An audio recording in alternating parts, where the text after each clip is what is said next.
حضور نے فرمایا من یحرم الرفق فقد حرم الخیر کلہ، جو شخص دل کی نرمی سے محروم ہو گیا وہ کل کے کل خیر سے محروم ہو گیا۔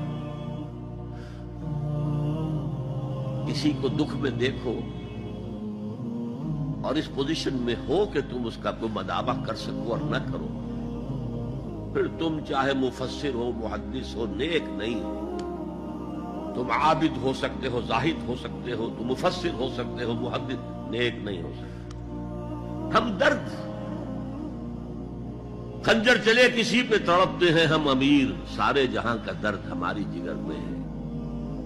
اگر یہ رفق نہیں ہے، اگر یہ ہمدردی نہیں ہے، اگر کسی کو دکھ میں دیکھ کر آپ تڑپ نہیں اٹھتے، اگر اس کی مدد کرنے پر قادر ہو اور نہیں کرتے تو کل خیر سے محروم۔ پڑھے جاؤ نمازیں اور تہجدیں، کچھ حاصل نہیں۔